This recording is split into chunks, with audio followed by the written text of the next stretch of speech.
The Branding Your Business podcast is for small business owners looking to build a customer favorite brand and a value-driven business. From solo shows covering marketing tactics to experts sharing their brand stories, each episode delivers actionable insights for entrepreneurs who want to impact the world. We're sharing how strategic moves and authentic connections can build a profitable business minus the burnout. Tune into the Branding Your Business podcast with me, Praise Santos McKenna of ComePlum, to design a brand your audience adores while building a life you love. Welcome back to the Branding Your Business podcast. My name is Praise Santos McKenna. I am your host and also founder of the branding studio ComePlum, based here in San Francisco. A lot of people ask me about the name ComePlum. A lot of people ask me about my name Praise, which I need to tell you that this morning I was walking my dog. I saw our neighbor, who is just this kind, caring, older gentleman who walks around the city of San Francisco and cleans up trash with his dog.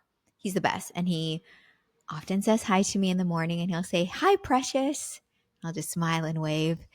And you know what? I told myself today, if I see him again, I'm just going to do some gentle correction there. So fortunately, Bubbles, my dog, and I did see him on our walk home today. And we stopped and we're like, "Hey," his name is H. We're like, "Hey, H, how is it going? How are you? I've been meaning to tell you, my name is not Precious. It's actually Praise. I know you've been meaning me, and I know you've been meaning to say my name correctly, but I just wanted to remind you that that's my name." And he chuckled to himself and smiled and was like, "Oh, okay, thank you. I'm going to get it right this time." And so it didn't have to be a big deal, but it did remind me that names are important part. And this reminded me that oftentimes with branding, oftentimes with our names, we have to put intention around them because it lets people know how they should treat you. And so I know many business owners get stuck coming up with their business name. They get stuck coming up with names for their offerings and their types of service. So let me break down some tips and tricks for you when it comes to names for your business and your brand. And so for me, some of you know the story of how I came up with ComePlum. We have it on our website, but it came to me when I was 15 years old. I was working with my dad. My dad owed a paper route. And so I'm bagging newspapers, like stacking some papers together, rolling them up, putting them in a bag, and it's manual labor. I'm really grateful for my parents for putting me to work and giving me that opportunity at a young age to make money for myself. But it didn't really involve my mind. And so I would sit down while I was bagging newspapers, and I needed to keep my mind occupied and awake. And so I was playing a name game with myself, and I was trying to come up with words that rhymed, but yet their ending wasn't spelled the same because the English language is a crazy language and it's hard to teach people English as a second language because sometimes it doesn't make sense. But it was fun for me to think of these kind of name games. And so as I was going through it, I came up with the words come and plum, and they just came into my head. And they made me so happy. And at 15 years old, I vowed to myself, wow, if this name can bring joy to me in this moment while I'm doing this kind of work, if ever I were to own a business, I want it to bring joy and light and life to people. And so I vowed at 15 years old to name my business ComePlum. And so at 24 years old, when I did establish my business, I used a couple of tools to make sure that name wasn't taken already. And so for you, first things first is to check name availability. And so you can do that through two websites I recommend. One is the US Patent and Trademark Office, the USPTO. And so you can go to their website to see if there are any trademarks around the name that you come up with. And specifically in your state, look at the state name registries for businesses to make sure it's not taken yet. And so that was something that was helpful for me when I came up with the name ComePlum for our business. And so that was my business name.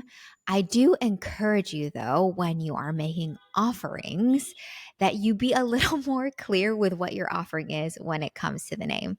And so many of you found our podcast because I used a very straightforward name for our podcast, the Branding Your Business Podcast. Immediately with the title, you know what it's about. It's about branding and it's about business. It's about your business and branding it, right? And so it's very direct, very forward.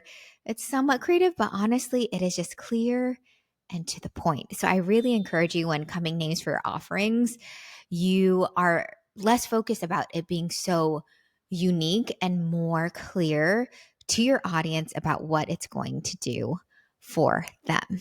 Here's the thing, even with branding your business, even with whatever the name of your offering is, if you're working on getting it trademarked, if you're in the process or if you intend to start using it, I encourage you to already use the TM symbol. Yes, the TM symbol can already be used even if it isn't officially trademarked yet, because this is announcing to the world when you are creating PDFs, when it's on your website, when it's on email, when it's on your different lead generators, that you are in the process of trademarking it. And when it's officially registered as a trademark, whatever name you come up with, whether it's your offering or business name, you can use the little R symbol. And that's telling the world, hey, back off. I already used this. And the US Patent and Trademark Office recognizes it too. So that's a little hack about trademarking and using symbols. And so I encourage you, when it comes to names, when it comes to your business, yes, think of a unique name, make sure it's not registered already. And even as you're making offerings, make it really clear and direct and to the point so that your audience can know what you're doing. And then thirdly, you can also trademark those as well. And you can use TM when you're in the process and R when it's already registered. Why am I ranting on about names? Why am I ranting on about the importance? Because I really do believe that with branding, it's what people think, feel, and say about you and your business.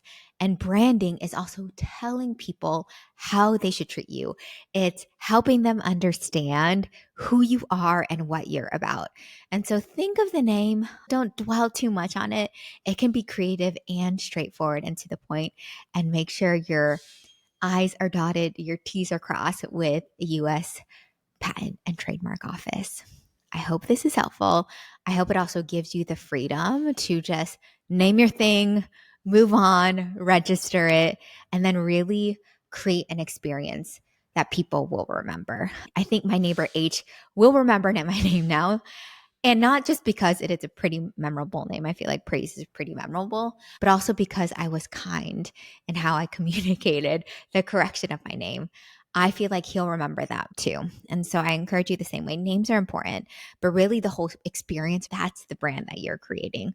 Create great, memorable brands. Okay, that is all for today. Again, we'll have the links for the different websites I mentioned there in the show notes. You can find me on Instagram, slip into my DMs either at ComePlum, at Branding Your Business Podcast. If you need help coming up with names, I am here for you.